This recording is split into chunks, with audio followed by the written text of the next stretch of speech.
स्थान पर गौ माता को बांधा गया हो और गाय अपने बछड़े को, बछिया को जन्म देती हो, उस स्थान पर उसकी मिट्टी, उसकी मृदा, उस जगह की रज, जब मकान का मुहूर्त होता है, दुकान खोली जाती है, दुकान बनाई जाती है, दुकान में कोई अग्नि का प्रवेश हो, उससे पहले जहां पर गाय ने अपने बछड़े को जन्म दिया हो, बच्चे को जन्म दिया हो, उस स्थान की मिट्टी उस भूमि पर लेपन कर दी जाए तो जिंदगी में कभी संपदा की कमी नहीं हो सकती।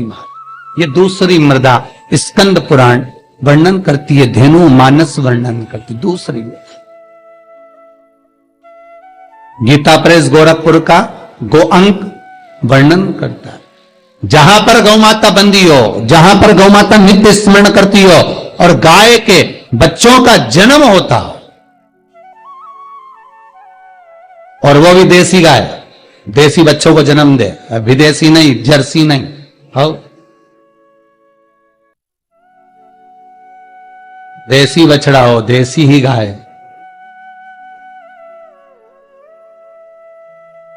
महाराज, जहां पर गौ माता बंधती हो, गाय अपने बछड़े को जन्म देती हो, गाय अपने बछिया को जन्म देती हो, उस जगह की मिट्टी बड़ी प्रबल होती है, बड़ी प्रखर।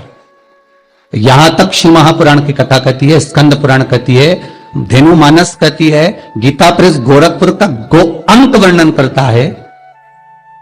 महाराज, गौ माता के खुर, गौ माता के चरण जहां पर नित्य प्रति पढ़ते हो, नित्य प्रति पढ़ रहे हो,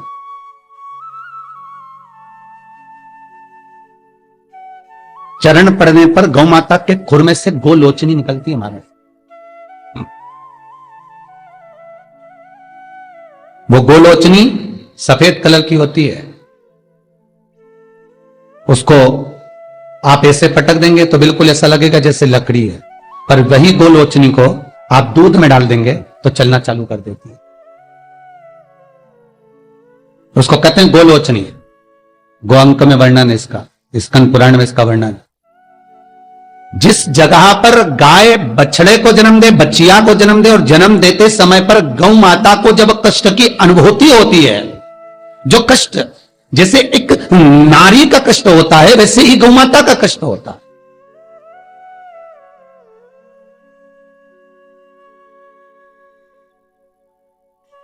और वो कष्ट के समय पर खुर में से गौलोचनी गौ माता के कष्ट को हरने के लिए प्रकट होती है।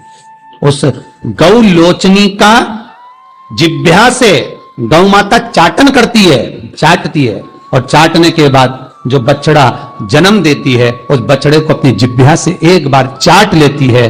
दुनिया में केवल एक गौ माता का बछड़ा ही ऐसा है कि वो गौलोचनी की जिह्वा से चाटने के बाद बछड़ा तुरंत उठ के खड़ा हो जाता है। दुनिया में एक शेर भी अपने बच्चे को जन्म दे, एक चीता भी अपने बच्चे को जन्म दे, भैंस भी अपने बच्चे को जन्म दे, एक कुत्ता भी अपने बच्चे को जन्म दे, दुनिया में कोई अपने बच्चे को जन्म देगा तो बच्चे को उठने में, संभलने में समय लगता है। पर दुनिया में केवल एक गौ माता ऐसी है कि गौ माता अपने बच्चे को जब जन्म देती है, जन्म देने के कुछ देर बाद जब वो गौ लोचनी की जिह्वा से चाट लेती है, बच्चा उठकर खड़ा हो जाता है।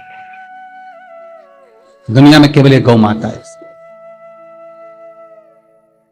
गौलोचनी ढूंढो, हम ये नहीं कहते कि तुम गौ माता के पांव में ढूंढना प्रारंभ कर दो, आप तो मत ढूंढो। गौलोचनी जहां गिरी है उस रज का भी बड़ा महत्व है, अर्थात गाय ने जहां बछड़े को जन्म दिया उस भूमि पर गौलोचनी पड़ी है, और वो गौलोचनी हमारे जीवन का सुख का अनुभव करा देती है। वो गौलोचनी हमारे जीवन का आनंद का अनुभव करा देती है। इसलिए शास्त्र कहता है कि नई दुकान बन रही हो, नया मकान बन रहा हो, महाराज नई कोई प्रॉपर्टी आपने खरीदी है और उसमें कोई व्यापार चालू करना चाहते हो, तो पहले गाय जहां पर बछड़ा बच्चिया को जन्म दिया हो, भले पहले दिया हो, पर जमीन तो वही है, रस तो वही है, वहां की मिट्टी का लेपन करने से वो सुख, वो आनंद, वो संपदा बढ़ जाती है।